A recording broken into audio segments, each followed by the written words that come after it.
Coming to the concept of army building, in the context of a collapsed state, we have always advised the Somalis about the concept of a volunteer army for national salvation, not a paid army. This is because a collapsed or a hijacked state will not have capacity to pay monthly salaries for a large enough number of soldiers to secure a large country like Somalia, which is 3 times the size of Uganda in land area.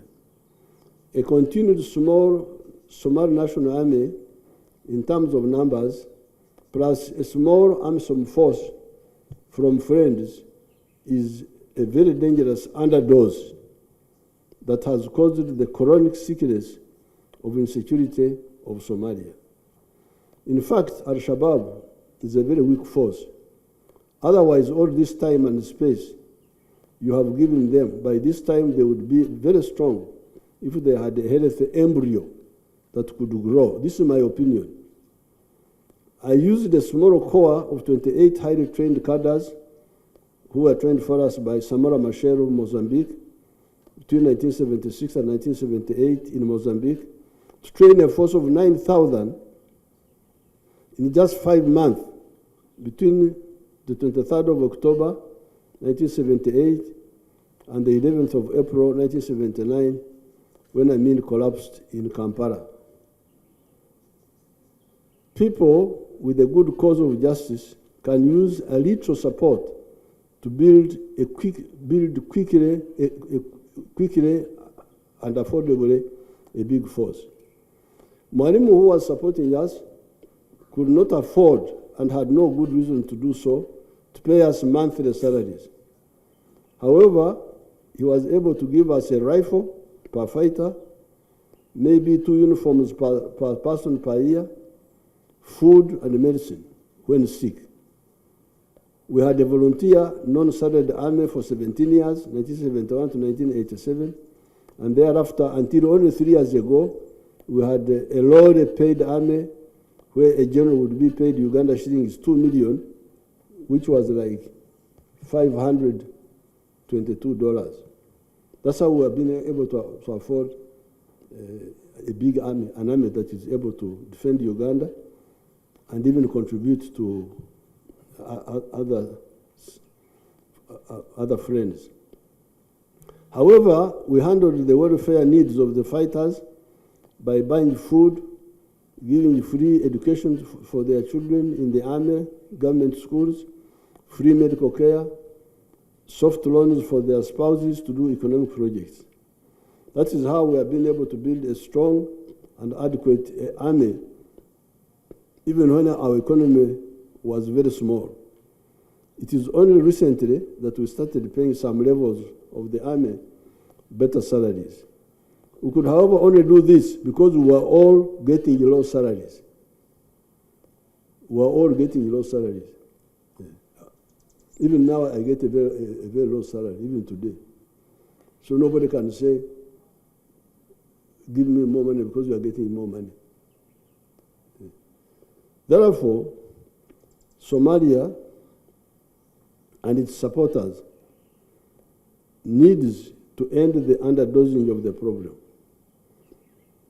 We need enough and better equipped Somali soldiers, or enough external and better equipped soldiers, or both. With funding, Uganda can provide many more soldiers. I thank all the attendants. Thank you very much. Even in the pre-colonial times, when our economies were pre-capitalist and traditional, and in spite of life of our rigid tribal customs, we never tried to impose our ways of life on others. The tribes knew very well and respected the principle of live and let live. With the modern economy of producing for the market, our political movement developed more contempt for the parasite ideology of sectarianism, of religion, tribes, and gender chauvinism. Why? It is because we, the wealth creators of this area, produce milk, beef, bananas, fruits, oil seeds, coffee, cotton, etc. You need the East African and African market. Hence, the second ideological principle of the national resistance movement, our political movement, is Pan-Africanism. Pan-Africanism. Love Africa.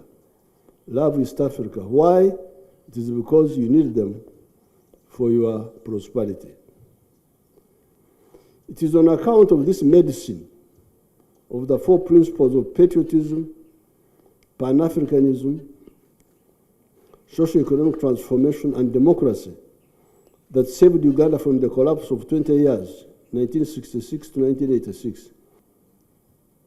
However, even in the times of pre-colonialism, the cultures of the Great Lakes adhered to the principle of live and let live. Hence, although the Banyankole did not eat chicken or eggs, our neighbors, the Baganda, the ones of this area, or the Baziba of Tanzania, would get free gifts of chicken and eggs when they would visit their Banyankole friends, our Nyamkago. Banyankole were keeping chicken for the ancient religion of divination, killing animals, seeing how the intestines are arranged, and therefore knowing what God wanted. Okuragura, it's called Okuragura. The Baganda, Baziba, or Bakochi could moreover catch the Nshonzi, mud fish in the nearby swamp without any hindrance. It is this live and let live culture that enabled this area for more than 1,000 years to develop a trade-connected area, TCA, that enabled the East African coast, Dar es Salaam, and so on, Zanzibar, the Savannah Plateau of Tanzania, the Great Lakes areas inland, and the Congo forest to exchange goods and services such as textiles, Emienda, guns and gunpowder, Embundu and Uganga, ghee, Amashta, Omzugo, skins and hides, Empu, Emuguta, Emiringa, copper bracelets from the Congo, Engoro, ivory bangles from Congo, Amoshe, graph hair neck wear, wood products, salt, omonyo, etc. So, because of this live and let live culture, even before colonialism, the tribes could live peacefully without this one trying to impose their culture on the other one. And that's how we had this trade long before the Europeans came here.